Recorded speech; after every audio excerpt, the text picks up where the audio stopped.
कि जब वो बॉलीवुड में अपने करियर में अपनी पीक पर थे तभी उन्होंने मुंबई को छोड़ दिया और आसाम वापस आ गए। एक इंटरव्यू में उन्होंने कहा कि बॉलीवुड में बहुत एटीट्यूड है। जुबीन ने कहा कि आसाम में वो एक राजा की तरह है और राजा को कभी भी अपना किंगडम छोड़ना नहीं चाहिए। कुल मिलाकर इन्होंने 40 से ज्यादा भाषाओं में 38,000 से ज्यादा गाने रिकॉर्ड किए। आसामीज और हिंदी के अलावा यहाँ पर तेलुगु, तमिल, मलयालम, नेपाली, भोजपुरी, बंगाली और नॉर्थ ईस्ट की ऑलमोस्ट हर एक भाषा शामिल थी। ये 12 अलग अलग म्यूजिकल इंस्ट्रूमेंट्स भी प्ले कर सकते थे, लेकिन ट्रेजेडी ये है कि इतने टैलेंट के बावजूद, इतने सारे अलग अलग गाने रिकॉर्ड करने के बावजूद इन्हें बहुत कम पैसे मिलते थे। इनके मैनेजर सिद्धार्था शर्मा ने रिवील किया कि इनके 38,000 रिकॉर्डेड गानों के राइट्स प्रोडक्शन हाउसेज और म्यूजिक कंपनीज के पास थे और जुबीन को सिर्फ वन टाइम रिकॉर्डिंग फीस मिली थी। म्यूजिक कंपनीज ने इन्हें बहुत एक्सप्लॉइट किया। अब यहां तक की कहानी सुनने के बाद आपके मन में सवाल जरूर आएगा कि पॉपुलर आर्टिस्ट तो पहले भी बहुत हुए हैं और सिंगर्स तो आज भी ढेर सारे बहुत हैं जो काफी पॉपुलर हैं, तो जुबीन में ऐसा क्या खास था? इसका जवाब है दोस्तों कि जुबीन की पॉपुलैरिटी केवल उनके म्यूजिकल टैलेंट की वजह से नहीं थी। आज हर किसी के पास जुबीन से रिलेटेड एक किस्सा है, उनके साथ एक तस्वीर है,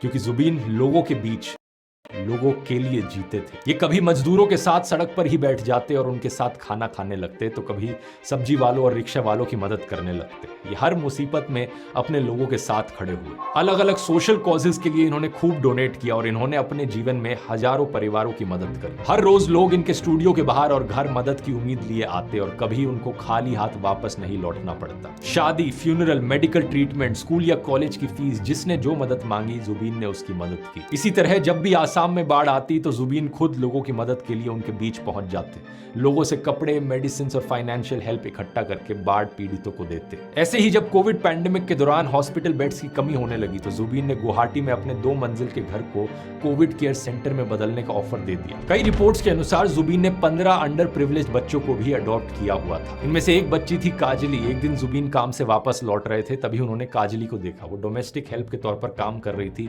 जहां उसे लगातार अब्यूज किया जा रहा था। तो जुबीन से देखा नहीं गया और उन्होंने ना केवल काजली को रेस्क्यू किया बल्कि उसे अडॉप्ट करके कोर्ट में लीगल बैटल भी लड़ा और जीते। अंडर प्रिविलेज लोगों की